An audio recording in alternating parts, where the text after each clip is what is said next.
জুলাই আগস্টে সংগঠিত ব্যাপক গণহত্যার সময় পুলিশের সর্বোচ্চ পদে ছিলেন চৌধুরী আব্দুল্লাহ আল মামুন। ছাত্র জনতার এই আন্দোলন ঘিরে রাষ্ট্রীয় বাহিনীর অতিরিক্ত বল প্রয়োগ, নির্বিচারা গুলি কিংবা নৃশংসতার যেন কোনো ইয়াত্তা ছিল না।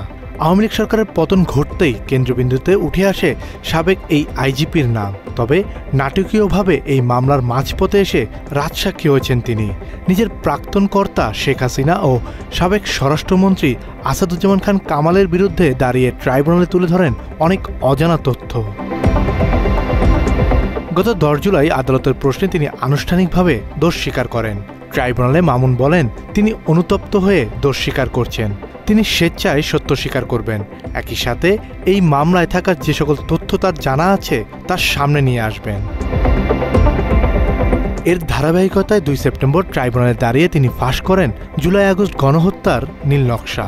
আন্দোলন দমনে প্রতিরাতে কামালের বাসায় বৈঠক, গ্যাং অফ 4-এর সদস্যদের ভূমিকা, পুলিশের ভিতর গড়ে ওঠা 2টি গ্রুপ এবং ডিএমপি কমিশনার হাবিবুর রহমান ও ডিবি প্রধান হারুনুর রশিদের মারণাস্ত্র ব্যবহারের অতি উৎসাহের আচরণের কথা তিনি ট্রাইব্যুনালের সামনে তুলে ধরেন। টিএফআই সেল ও আয়নাঘরের মতো বন্দিশালায় নির্যাতনের কথাও।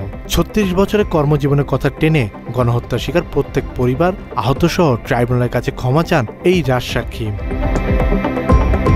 তথ্য বলছে 2024 সালের জুলাই আগস্ট আন্দোলন ঘিরে দেশের 41 জেলার 438 স্থানে গণহত্যা ঘটে। 50-এরও বেশি জেলায় ব্যবহৃত হয়েছে মারণাস্ত্র। গুলি ছোড়া হয়েছিল 3,05,311 রাউন্ড। এর মধ্যে শুধু ঢাকাতেই 95,313 রাউন্ড গুলি ছোড়া হয়েছিল। মানুষের প্রাণ কাটতে ব্যবহৃত হয়েছিল LMG, SMG, Chinese rifle, shotgun, revolver সহ অন্যান্য অস্ত্র। এর মধ্যে ছাত্র জনতার উপর নির্বিচারে সবচেয়ে বেশি গুলি চালানোর অভিযোগ ওঠে পুলিশের দিকে।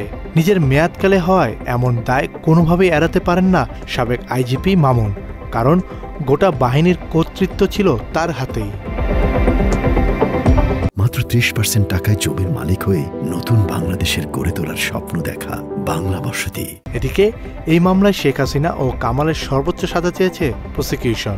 তবে মামুনের সাজা কি হবে সেই সিদ্ধান্ত আদালতে নেবে বলে জানান তারা। নিজের অর্থে নিয়োগ করা আইনজীবী জায়েদ বিন আমজাদ দাবি করেছেন তার ক্লায়েন্টের জবানবন্দি ছিল ট্রু অ্যান্ড ফুল ডিসক্লোজার, তাই আইন অনুসারে তিনি খালাস পাওয়ার যোগ্য।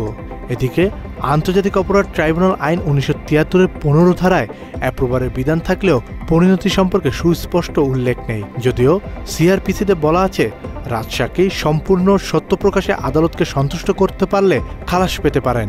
আর এই যুক্তিতে মামুনের আইনজীবী মনে করছেন তিনি খালাস পাওয়ার সর্বোচ্চ সুযোগ রাখছেন। এদিকে গণহত্যার মতো জঘন্য অপরাধের সময় পুলিশের প্রধান পদে থাকা একজন কর্মকর্তা শুধু সত্য প্রকাশ করে দায়মুক্তি পেলে তা কি ন্যায় বিচারের সঙ্গে সামঞ্জস্যপূর্ণ হবে কিনা এই অবস্থান নিয়েও প্রশ্ন উঠেছে।